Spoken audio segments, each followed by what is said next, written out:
बातमी अकोल्यातनं आहे। अकोला महानगरपालिकेनं गेल्या 50 वर्षांपासून भाडे तत्वावर दुकानं दिलेली आहेत। तर आता या दुकानांच्या भाडेपट्ट्यांमध्ये मोठ्या प्रमाणात महानगरपालिकेकडनं वाढ करण्यात आलेली आहे। त्यामुळे दरवर्षी यांना 10,000 रुपये वार्षिक भरणा द्यावा लागतोय।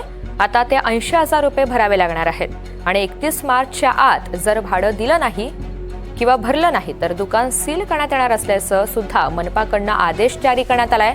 त्यामुळे व्यापाऱ्यांनी आयुक्तांना निवेदन देऊन भाडं कमी करण्याची मागणी केली आहे।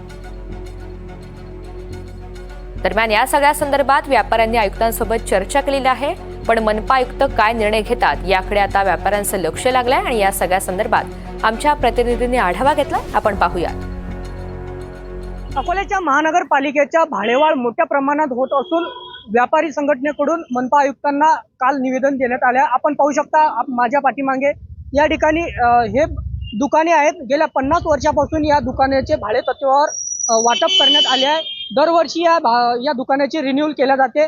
मात्र आता 2017 पासून या दुकानाचा भाडेपट्टा हा 8 पटीने वाढवला आहे। दरम्यान जो 10,000 जो भाडेवाढ होता तो आता 80,000 झाला आहे। त्यामुळे दुकानदारांना हा भाडेवाढ झेपावणार नाही आहे आणि 2017 पासून हा भाडेवाढ आता 25 पर्यंत भरण्यात यावा अशी मनपा आयुक्ताकडून यांना एक सूचना देण्यात आली आहे।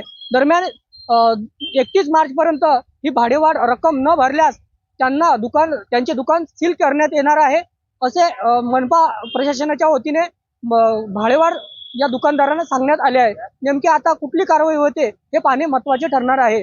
कॅमेरा पर्सन चारू दत्त सोरटेसह योगेश सिरसाट, NDTV मराठी, अकोला।